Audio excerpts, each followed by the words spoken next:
Praise the Lord. Hallelujah. നമുക്ക് ഒരുമിച്ച് പറയാം. യേശുവേ നന്ദി, യേശുവേ സ്തുതി. പ്രിയപ്പെട്ടവരെ, ഇന്ന് ബ്രദർ സൈമൺ പാലക്കാട് നിങ്ങൾക്ക് നൽകുന്ന ദൈവിക സന്ദേശം ഇതാണ്: നീ അനുഗ്രഹിക്കപ്പെടാൻ ആഗ്രഹിക്കുന്നുണ്ടോ? അങ്ങനെ നീ ആഗ്രഹിക്കുന്നുണ്ടെങ്കിൽ അതിൽ ചില അനുഗ്രഹത്തിലേക്ക് കടന്നു വരാനുള്ള ചില ചവിട്ടുപടികൾ നീ അറിഞ്ഞിരിക്കണം. ഒന്നാമത്തെ ചവിട്ടുപടി, നീ വിശ്വാസ വീരനായിരിക്കണം. 2, നീ ഒരു സ്വപ്ന ദർശനം ഉള്ള ഒരു വ്യക്തിയായിരിക്കണം. 3, നീ പാപങ്ങൾ ഏറ്റുപറഞ്ഞ്, അതായത് കുമ്പസാരിച്ച് നിൻ്റെ അഹങ്കാരങ്ങളെല്ലാം വെടിഞ്ഞ് പാപങ്ങളെല്ലാം ഏറ്റുപറഞ്ഞ് എളിമപ്പെട്ട് ജീവിക്കുന്ന ഒരു വ്യക്തി ആയിരിക്കണം. മറ്റൊന്ന്, നീ അനുസരണവും വിധേയത്വവും ഉള്ളതായിരിക്കണം. അനുസരണം, വിധേയത്വം.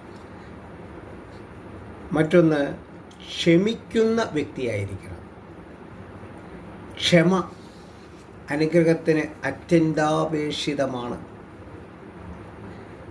ദൈവവചന വായന അത് വളരെ പ്രധാനപ്പെട്ടതാണ്. അത് ധ്യാനിക്കുക, ദൈവവചനം വായിക്കുക, ധ്യാനിക്കുക. ഈ വഴികളിലൂടെ നീ കടന്നു പോകുകയാണെങ്കിൽ തീർച്ചയായും നീ എന്ത് ചോദിച്ചാലും,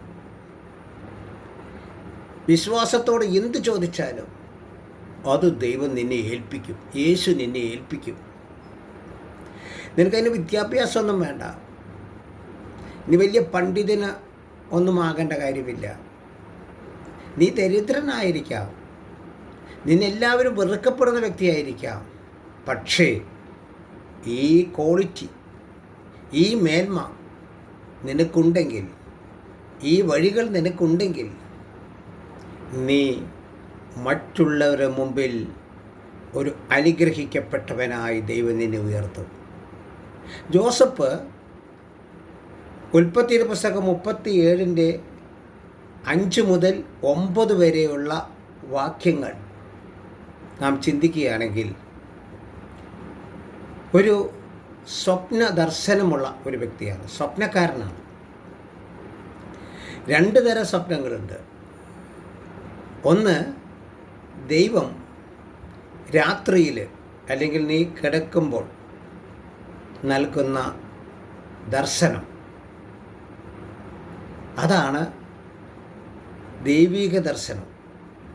2, ഈ ദൈവിക ദർശനം നേടിയെടുക്കാൻ വേണ്ടി നീ വിശ്വാസത്താൽ സ്വപ്നം കാണണം. പ്രാർത്ഥിക്കുമ്പോൾ എന്ത് കാര്യമാണ് നിനക്ക് ലഭിക്കേണ്ടത്, അത് ലഭിക്കാൻ, അത് മുൻകൂട്ടി കണ്ട് നീ വിശ്വാസത്തോടെ പ്രാർത്ഥിക്കണം. അതിന് സമയപരിധിയൊന്നുമില്ല.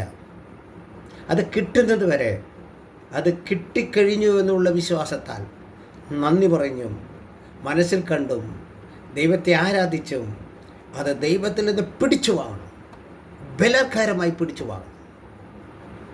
Praise the Lord. ഹല്ലേലൂയ. യേശുവേ നന്ദി, യേശുവേ സ്തുതി. മറ്റൊന്ന്, നീ വിശ്വാസവീരനായിരിക്കണം. വിശ്വാസമില്ലാതെ ദൈവത്തെ പ്രസാദിപ്പിക്കാൻ സാധിക്കില്ല. ഹെബ്രായർ 11:6. ദൈവത്തെ പ്രസാദിപ്പിക്കണമെങ്കിൽ ഒരേ ഒരു വഴിയുള്ളൂ: വിശ്വാസത്തോടെ ദൈവത്തെ സമീപിക്കുക, യേശുവിനെ സമീപിക്കുക. യോഹന്നാൻ 11:40 വിശ്വസിച്ചാൽ നീ ദൈവമഹത്വം ദർശിക്കും. ദൈവത്തിൻ്റെ മഹത്വം, ദൈവത്തിൻ്റെ അത്ഭുതം, ദൈവത്തിൻ്റെ സാന്നിധ്യം, ദൈവത്തിൻ്റെ ആ ഒരു കൃപ, അത് നിനക്ക് അനുഭവിച്ചറിയണമെങ്കിൽ നിനക്ക് വേണ്ട ക്വാളിറ്റി വിശ്വാസം. പിന്നെ മറ്റൊന്ന്, ഞാൻ നേരത്തെ പറഞ്ഞല്ലോ, സ്വപ്നം നിനക്ക് നിൻ്റെ ജീവിതത്തിലുണ്ടാകും. എന്തിനെക്കുറിച്ച്? നിൻ്റെ വളർച്ചയെക്കുറിച്ച്, നിൻ്റെ ഉയർച്ചയെക്കുറിച്ച്, നിൻ്റെ മക്കളുടെ ഭാവിയെക്കുറിച്ച് നീ ഒരു സ്വപ്നം കണ്ടുകൊണ്ടേയിരിക്കണം. അതുമാത്രമല്ല, വിശ്വാസത്തോടെ ആ സ്വപ്നത്തെ നിൻ്റെ ജീവിതത്തിൽ നേടിയെടുത്തു എന്ന് കണ്ടുകൊണ്ട് നന്ദി പറഞ്ഞ് യേശുവിനോട് പ്രാർത്ഥിക്കണം. അത് തന്ന ദൈവത്തോട് നന്ദി പറയണം. അപ്പം നിനക്കൊരു വിശ്വാസം നിനക്കുണ്ടാകണം, ഒരു ദർശനം ഉണ്ടാകണം. അത് നിൻ്റെ കയ്യിൽ കിട്ടിയിട്ടില്ല, എന്നാൽ അത് കിട്ടി, അത് ലഭിച്ചു എന്നുള്ള വിശ്വാസത്തോടെ മുൻകൂട്ടി നന്ദി പറയണം. അത് ചിലപ്പോൾ ദിവസങ്ങളെടുക്കാം, മാസങ്ങളെടുക്കാം, വർഷങ്ങളെടുക്കാം. അത് കിട്ടുന്നത് വരെ പറയണം. അപ്പോൾ ദൈവത്തിൻ്റെ മുമ്പിൽ, ദൈവസന്നിധിയിൽ അത് നേടിയെടുക്കും. നിൻ്റെ വിശ്വാസം, നിൻ്റെ ജീവിത ദർശനം, നിൻ്റെ സ്വപ്നം എപ്പോഴും വിശ്വാസമില്ലാത്തവരുമായി പങ്കുവയ്ക്കരുത്. കുറച്ച് സഹോദരങ്ങളായിരിക്കാം, മാതാപിതാക്കളായിരിക്കാം, അയൽപ്പക്കാരായിരിക്കാം, ബന്ധുമിത്രാദികളായിരിക്കാം, സ്നേഹിതന്മാരായിരിക്കാം. വിശ്വാസമില്ലാത്തവരോട് ദൈവം തന്ന ഒരു ദർശനം അല്ലെങ്കിൽ നീ കാണുന്ന സ്വപ്നം, ദർശനം പങ്കുവെച്ചാൽ അവർ നിന്നെ കളിയാക്കും. അതോടുകൂടി നിൻ്റെ ദർശനത്തിൻ്റെ ആ ശക്തി പോകും, നിൻ്റെ വിശ്വാസം നഷ്ടപ്പെടും. ജോസഫ് ബാലനായിരിക്കുമ്പോൾ, യുവാവായിരിക്കുമ്പോൾ ജോസഫ് 2 ദർശനം കണ്ടു. അതാണ് നമ്മളെ ഉൽപ്പത്തി പുസ്തകം 37:5 മുതൽ 9 വരെ. ഒന്നാമത്തെ സ്വപ്നം, ജോസഫിൻ്റെ കറ്റ ഉയർന്നു നിൽക്കുന്നു, എന്നാൽ മറ്റുള്ളവരുടെ കറ്റകൾ ജോസഫിൻ്റെ കറ്റയെ താന്നു വണങ്ങി നിൽക്കുന്നു. രണ്ടാമത്, സൂര്യനും ചന്ദ്രനും 11 നക്ഷത്രങ്ങളും ജോസഫിനെ മുമ്പിൽ കുമ്പിട്ട് നിൽക്കുന്നു, അല്ലെങ്കിൽ ജോസഫിനെ മുമ്പിൽ താന്നു നിൽക്കുന്നു. ഇങ്ങനെയുള്ള ദർശനങ്ങൾ ജോസഫിന് അപ്പന് പോലും ഇഷ്ടപ്പെട്ടില്ല, സഹോദരന്മാർക്ക് ഇഷ്ടപ്പെട്ടില്ല. പക്ഷേ ആ സ്വപ്നത്തിൽ വിശ്വസിച്ചപ്പോൾ പ്രിയപ്പെട്ടവരെ എന്ത് സംഭവിച്ചു?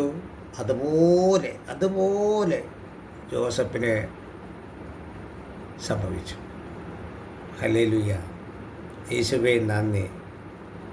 മറ്റുള്ള ചവിട്ടുപടികളെക്കുറിച്ച്, ക്ഷമ, അങ്ങനെയുള്ള കുറിച്ച് ഞാൻ പിന്നീട് അടുത്ത എപ്പിസോഡിൽ സംസാരിക്കാം. അപ്പോൾ അത്യന്താപേക്ഷിതമായ കാര്യം, നീ നിനക്ക് കിട്ടണം, നീ നേടിയെടുക്കണം, അത് നീ സ്വന്തമാക്കണം. Praise the Lord. വിശ്വാസത്തോടെ, ജീവിത സ്വപ്നത്തിലൂടെ